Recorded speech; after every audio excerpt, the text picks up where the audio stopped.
From Thanksgiving, Christmas, and all the way to New Year, many people are incessantly shopping. However, there exists another group of people in the world who choose not to consume. These individuals are known as adherents of anti-consumerism. Adherents of this ideology strive to avoid shopping as much as possible, including for food, refraining from driving, refraining from buying houses, and even abstaining from traditional employment, aiming to minimize resource consumption. They primarily rely on sharing food with others, bartering labor for goods or space when necessary, and surviving on extremely limited resources. Upon hearing about this lifestyle, one might assume that these individuals are either wealthy enough not to need jobs or impoverished to the point of relying on shared food and snacks out of necessity. However, by reducing their desires and relying solely on surplus resources produced by society, they aim to fulfill their basic needs for clothing, food, shelter, and transportation. Apart from the aim of protecting the environment, they also seek to break free from the lives enslaved by the pursuit of money, redirecting their goals towards self-realization.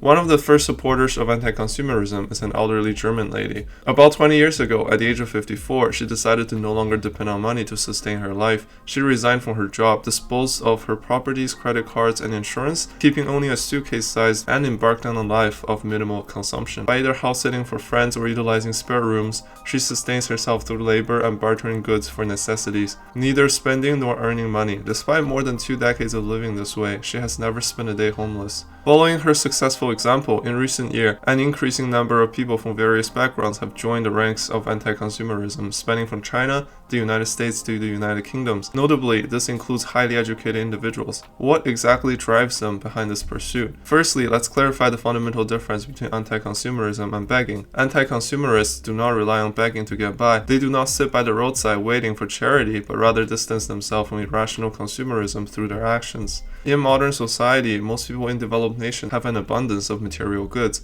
often leading to waste as they accumulate items they don't need and can't consume. One of the core principles of anti-consumerism is to reduce this waste. Although this concept has been practiced since the 1980s, it didn't truly gain momentum and spread from the West until after the 2008 global financial crisis. Some individuals whose economic situations were severely impacted by the crisis began advocating for a return to basic human consumption needs and minimalist lifestyles after the burst of the economic bubble. By living simply, distancing themselves from consumerism, seeking authenticity, and reducing support for corporations and environmental impact, they believe they can effectively decrease enormous waste generated by human existence and reduce the opportunities for producing new food and goods when newly expired food are simply discarded. Sometimes they live on exactly that. In 2015, a journalist from The Guardian, accompanied by a student from the University of Edinburgh, visited a dumpster outside of Tesco supermarket in Edinburgh to search for discarded food. He mentioned that it's not surprising to find food worth around £100 in one night. However, he admitted that this lifestyle isn't suitable for everyone because it involves getting used to scavenging for food from trash bins and having the courage to consume it. According to media reports, in Europe, around 1/3 of agricultural food products in the EU area are not consumed by people but rather discarded. Nearly 22 million tons of food are wasted each year, with UK being one of the worst. However, the legal aspect of scavenging food from merchant store dumpsters remain a gray area in the UK. Contrary to common belief, just because supermarkets discarded these edible foods doesn't mean they don't belong to the supermarkets anymore. While most supermarket chains discourage food waste, in practice many supermarkets lock their dumpsters or use private contractor to collect garbage to avoid being labeled as wasteful. With the rise of anti-consumerism and media exposure, more and more people have started paying attention to food expiration issues and have begun to change consumer behavior through their actions. For instance, in 2018,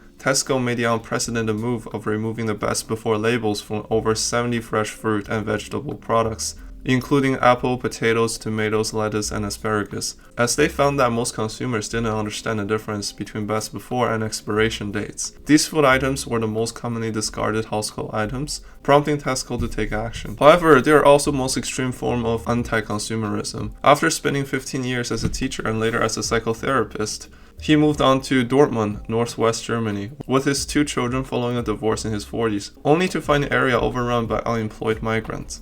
To improve their lives, he established Germany's first resource exchange network, where people would help each other on weekdays and exchange unwanted items for necessities at a market on Sundays. At some point, he realized he had too many unnecessary possessions and decided to stop buying anything altogether. According to his account, during the period before he completely divested himself of all possessions, the stress from work and life led to physical and mental illness. So he started living with minimal essentials, and by the end of 1995, with nearly zero expenses and his children becoming economically independent, he no longer needed to be their financial support. He then decisively disposed of all his assets and began satisfying his needs through bartering labor for goods, rather than relying on money, leading to a much freer existence. However, this extreme approach may not be feasible for everyone, as evident from the case of German elder who even relied on house-sitting for shelter. For less extreme examples, consider the group of non-consumer university students interviewed by The Guardian. Besides scavenging for food, they also collect discarded furniture to use in their dormitories, promoting the concept of reducing purchases and increasing utilization. This more balanced approach, rather than completely abandoning everything, income, degree, etc., may be more achievable for many individuals.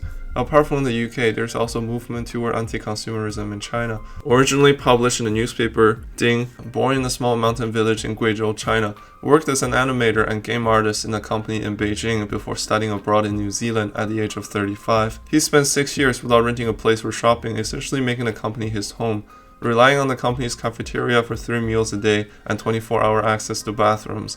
He managed to maintain his life and basic hygiene. Afterwards, he switched to another company that lacked a bathroom, so he frequented a nearby hotel where he purchased a year-long swimming pass to shower, and scavenged leftover food from colleagues, spending the 2 years like this. According to media reports, despite his extreme frugality, Ding's monthly expenses in Beijing never exceeded 500 RMB. Despite his minimal spending, he managed to save almost all of his money. One day, while checking his bank account, he was surprised to find a considerable sum of money saved up. At the age of 35, he decided to make a significant expenditure, not on buying a car or a house, but on investing in himself to study animation in New Zealand. His first independently animated work received the Outstanding Animation Award from the Vita Workshop in New Zealand, and he smoothly transitioned into working in New Zealand. In this story, although he didn't completely abandon work, Ding still adhered to the principle of consuming as little as possible to live and found self-fulfillment in it.